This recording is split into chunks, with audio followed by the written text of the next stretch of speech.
무엇보다도 영화 보시면서 그런 게 제일 헷갈리셨죠? 도대체 이게 어디라는 거야? 왜 커트가 아무런 인과율 없이 여기다가 저 공간으로 가는데 저게 꿈이라고 하는 것인지 현실이라고 하는 것인지 도대체 저 공간은 존재하는 것인지 이 남자 주인공의 어느 의식에 있는 것인지가 헷갈리셨죠? 안 헷갈리셨나 봐요. 안 헷갈리신 거죠?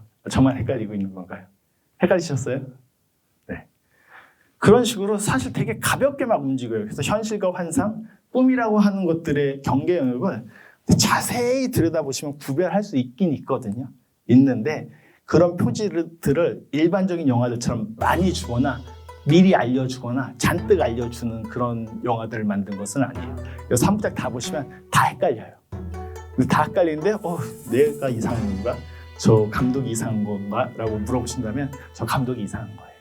그렇게 일반적이지는 않아요. 마치 미국 영화로 따지면 그 머롤랜드 드라이브 같은 데이비드 린치의 영화처럼 꿈과 현실이라고 하는 경계성들을 자유롭게 좀 넘나드는 스타일을 이 시기 때 선보였다라고도 말씀드릴 수가 있을 것 같습니다.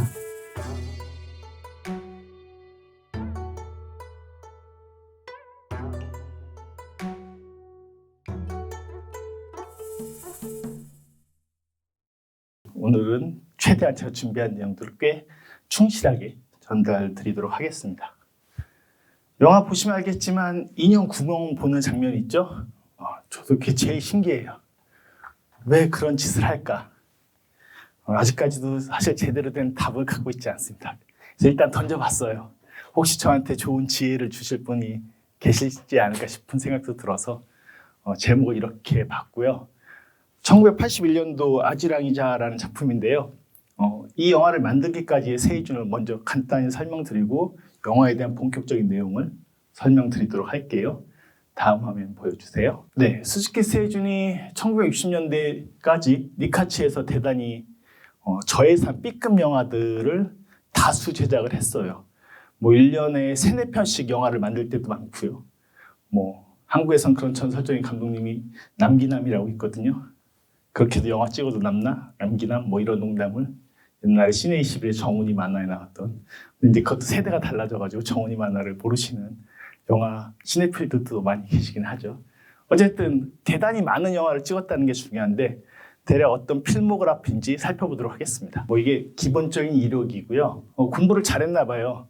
지금도 동경대는 소위 일본 최고의 명문이겠죠? 근데 떨어졌어요. 그래서 친구 때문에 영화과에 입학을 하게 되고 도호 영화사라고도 불리는 곳도 있지만 쇼치쿠 영화사도 있었기 때문에 쇼치쿠 옴내에 그 촬영소 조감독을 응시하면서 이때부터 있다가 니카치라는 곳으로 옮기게 됩니다. 근데 니카치는 그렇게 제작 환경이나 자본력이 그렇게 좋은 회사는 아니었었어요. 이곳에서 여러 감독들의 조감독을 거치게 되면서 10년이 좀 넘는 기간이었는데 대략 40여 편의 영화를 제작을 합니다. 조금 화면이 안 보이시는데 노란 줄 친 것들이 이 시기에 만든 대표작들이에요. 사실 제게 스즈키 세이준이 기억나는 건 저 시기 때 스즈키 세이준이에요. 충격받은 건 봉준호 감독이 좋았다, 박찬욱 감독이 영향 받았다 했던 거 다 니카치 시절에 저 B급 영화들이 줄을 이룹니다. 제목만 들으셔도 소위 말해서 이제 우리식으로 얘기하면 조폭 영화죠. 그래서 간도, 방랑자라든가 육체의 문 같은 작품은 딱 느끼셔도 알겠지만 1950년대, 60년대는 당연히 일본도 그 미군 점령기 시기를 거치게 되고 소위 말해서 이제 한국에선 양공주라고 불렸던 그런 여성들의 세계들을 또 많은 영화들이 소재적으로 다루기도 했었습니다.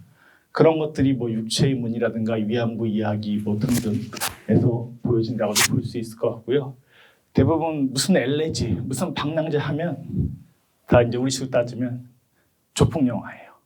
그런 영화들을 상당히 많이 만들었는데 뭔가 특이하고 탁월한 족적을 남겼다라고 할 수가 있고 아마 스즈키 세이준 작품들의 이런 주요한 작품들을 서울아트 시네마나 이런 서울 시네마테크 같은 데서 상영을 한 적도 있었고요. 이미 한다고 하신다면 이 시기의 영화들을 보면 그 B급 영화 특유의 에너지와 당대에 아주 뜨지는 않았지만 새로운 얼굴들을 대거 기용하면서 꽤 풍요로운 니까치의 시기를 만들었다라고 볼 수가 있습니다.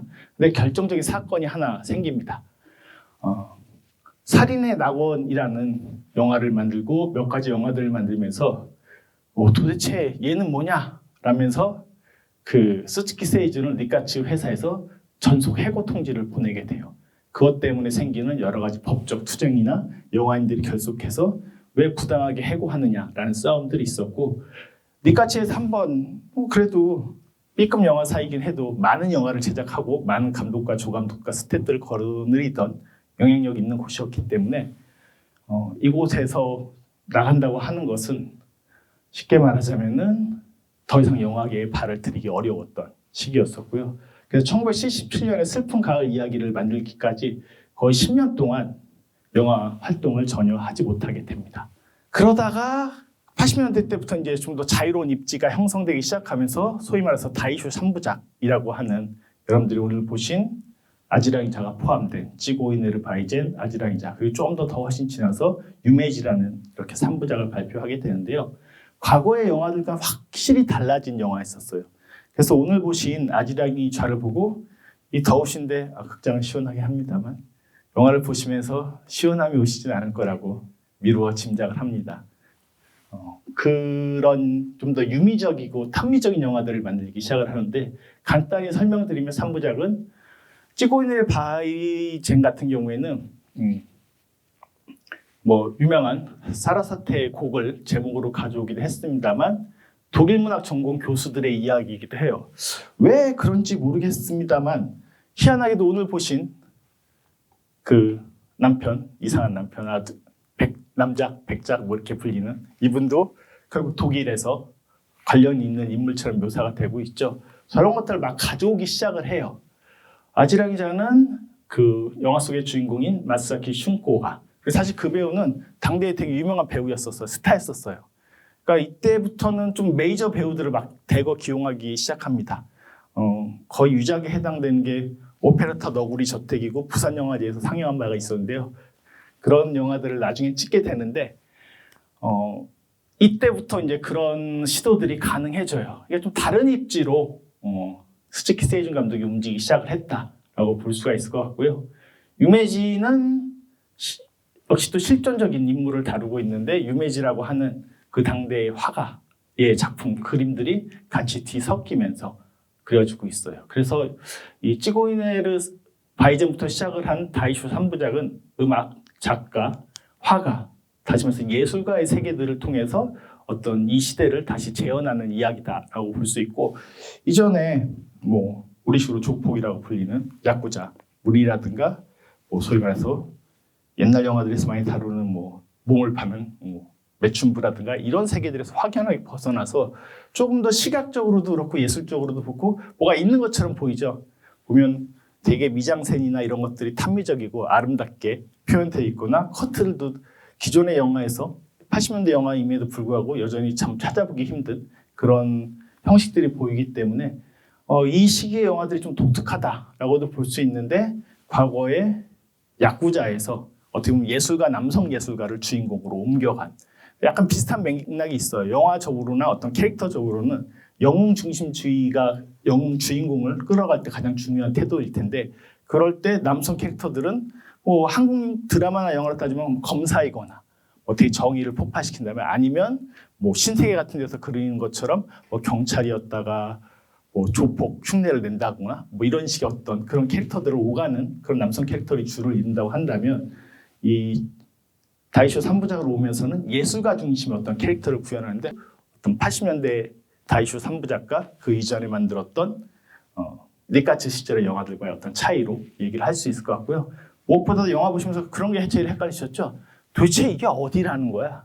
왜 커트가 아무런 인과율 없이 여기다가 저 공간으로 가는데 저게 꿈이라고 하는 것인지 현실이라고 하는 것인지, 도대체 저 공간은 존재하는 것인지, 이 남자 주인공의 어느 의식에 있는 것인지가 헷갈리셨죠? 안 헷갈리셨나 봐요. 안 헷갈리신 거죠? 저만 헷갈리고 있는 건가요? 헷갈리셨어요? 네. 그런 식으로 사실 되게 가볍게 막 움직여요. 그래서 현실과 환상, 꿈이라고 하는 것들의 경계 영역을 자세히 들여다보시면 구별할 수 있긴 있거든요. 있는데 그런 표지들을 일반적인 영화들처럼 많이 주거나 미리 알려주거나 잔뜩 알려주는 그런 영화들을 만든 것은 아니에요. 3부작 다 보시면 다 헷갈려요. 다 헷갈리는데 내가 이상한 건가? 저 감독이 이상한 건가? 라고 물어보신다면 저 감독이 이상한 거예요. 그렇게 일반적이진 않아요. 마치 미국 영화로 따지면 그 머로랜드 드라이브 같은 데이비드 린치의 영화처럼 꿈과 현실이라고 하는 경계성들을 자유롭게 좀 넘나드는 스타일을 이 시기 때 선보였다라고도 말씀드릴 수가 있을 것 같습니다.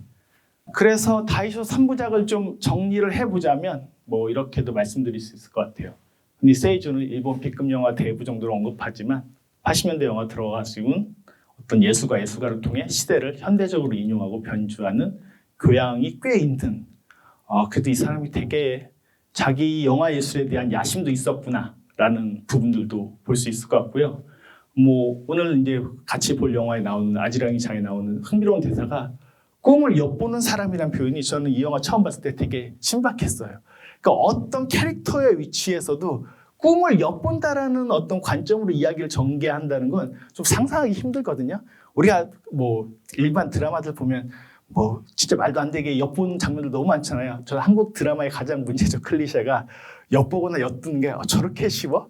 현실에서 정말로 어렵거든요. 차라리 카톡 엿보는 게 더 쉽지. 근데도 공간 안에서 이렇게 훔쳐보거나 엿보는 게 너무 많은데 되게 이 영화에서 흥미로웠던 대사는 꿈도 엿볼 수 있다? 이런 생각을 내가 평생 해본 적이 있는가? 라는 부분에서 약간 저 설정, 세계관 자체가 좀 쇼크이기도 했었고요. 그래서 단순히 꿈만을 얘기하는 것이 아니라 꿈의 중첩이나 전이라든가 오버라든가 꿈을 공유하는 어떤 과정들이 되게 자유롭게 펼쳐지고 있어서 이 시기 때 영화들을 꽤나 프로이트적이라고 얘기하는데 뭐 프로이트를 갖다 대고 설명이 상당히 쉽죠. 원래 프로이트가 그런 것들의 효시이긴 하니까요. 그럼에도 불구하고 단순히 뭐 프로이트적이다 아니다라는 것이 중요한 것이 아니라 뭐 사실 이 영화에서 되게 많이 나온 대사 중에 뭐가 떠오르세요 혹시? 대사, 말, 반복되는 말, 영혼 맞습니다. 그리고 또 이런 식이에요. 저희 편하게 빠르게 정리하고 넘어갔으면 좋겠네요. 혹시 막 떠오르시는 거, 들으신 거, 기억나시는 거 정답을 찾는 게 아닙니다. 꽈리, 꽈리도 되게 중요하죠. 꽈리가 영혼과 바로 이어지는 거죠. 또 안과 박. 그것보다 더 분명한 단어 있어요. 단어들이 있어요. 되게 반복적으로. 예를 들어 남편이 집착하는 말. 그래 동반자살. 또 인형 볼 때 무슨 얘기 그렇게 많이 해요? 뒤집기 말고. 뒤집기도 나오죠. 맞어요. 또 있어요. 구멍. 구멍도 되게 프로이트적인 말이거든요. 사실은. 인간이 갖고 있는 여러 가지 구멍에 대한 성찰들은 프로이트 이후에 본격적으로 열렸다고도 볼 수 있거든요. 그런 부분들이 사실 지금 말씀 주신 게 이 영화의 그게 뭔지를 알면 다 이해가 되기 시작하는 영화예요. 쉽게 말씀드리자면. 그래서 미리 말씀을 드렸고요. 어쨌든 그런 구멍에 관한 영화라는 점에서 프로이트와 상당히 연결되는 그런 부분들이 있고 요 왼쪽에 있는 건 약간 일반적인 부분들입니다. 남편이 부재한 죽음을 겪거나 여행을 했거나 한 상태에서 항상 여자들은 누군가를 기다리고 또 남자 주인공들은 그러한 유부녀를 탐내거나 매혹되거나 따라다니는 이야기. 여기서 이제 그 작가 같은 경우도 결국에는 이내인지 아니면 다른 그 두 번째 부인인지 사실 그들은 하나의 인물인지 둘 다 분리된 인물인지가 헷갈린 채로 사실 맨 마지막에 이제 카부키로 연극되는 그 장면이 사실 제일 중요하기도 하거든요. 거기서 다 설명해주고 있어요.